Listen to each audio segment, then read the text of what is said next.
¿Quién fue Paulo Freire? Paulo Freire fue un pedagogo y filósofo brasileño, destacado defensor de la pedagogía crítica, la cual es un conjunto de técnicas que desde la teoría y la práctica permite establecer una propuesta de enseñanza que lleve a los estudiantes al pensamiento crítico, con el fin de que adopten una postura de cuestionamiento ante todo aquello que aprenden y realizan. El propósito de esta pedagogía es romper con la pasividad y el silencio y propiciar el reconocimiento.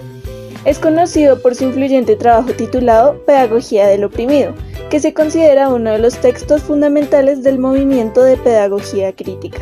Hijo de Joaquim Freire y de Deltrudes Freire, una familia clase media pobre de Recife, Brasil, nació el 19 de septiembre de 1921, un lunes de tristeza y aflicción por la enfermedad de su padre, según su madre. Freire conoce la pobreza y el hambre durante la Gran Depresión de 1929, una experiencia que formaría sus preocupaciones por los pobres y que le ayudaría a forjar su perspectiva educativa. Estudió filosofía y psicología del lenguaje al mismo tiempo. Dio clases de portugués en secundaria, se casó con Elsa Maia Costa de Oliveira, profesora de primaria, y juntos tuvieron 5 hijos. Fue director del Departamento de Educación y Cultura del Servicio Social, trabajando principalmente entre los pobres que no sabían leer ni escribir. En esa época, leer y escribir eran requisitos para votar en las elecciones presidenciales brasileñas. Aplica significativamente sus teorías cuando se les enseñó a leer y a escribir a 300 trabajadores de plantíos de caña de azúcar en tan solo 45 días, y el gobierno brasileño aprobó la creación de miles de círculos culturales en todo el país por sus resultados, pero fue acusado por la oligarquía y por ciertos sectores de la iglesia de agitador político, y un golpe de estado militar puso fin al proyecto calificado de subversivo. Freire fue encarcelado como traidor durante 70 días. Tras un breve exilio, buscó refugio en Chile, donde participó en diferentes planes de gobierno democristianos de Eduardo Frei, como el programa de educación de adultos del Instituto Chileno para la Reforma Agraria. En Chile escribe Pedagogía del oprimido, publicado en Brasil hasta 1974, y publica también La educación como práctica de la libertad, por el que le ofrecieron el puesto de profesor en la Universidad de Harvard en 1969, colaborando en grupos dedicados a la reforma educativa en los ámbitos rurales y urbanos. En 1980 volvió a Brasil y 6 años después recibió el Premio Internacional Paz y Educación de la UNESCO.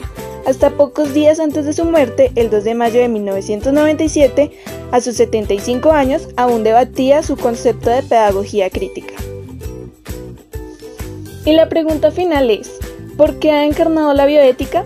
Freire proponía la autonomía como fundamento pedagógico en la escuela y lucha por el reconocimiento de las personas. La autonomía y la justicia hacen parte de los principios de la bioética. Paulo Freire conoció desde niño la realidad del nordeste brasileño, en el que hasta hacía poco tiempo se vivía en esclavitud y que en ese tiempo las clases rurales vivían en relaciones laborales de opresión, marginadas del proceso social, político y económico y sin participación alguna en las decisiones importantes para el país. Es por esto que luchaba para que los hombres y mujeres de todas las clases sociales adquieran la capacidad crítica para relacionarse con la sociedad y se liberaran de sus ataduras, única posibilidad del cambio real. La esencia de la educación para Freire es el diálogo, pues permite el ejercicio de la libertad.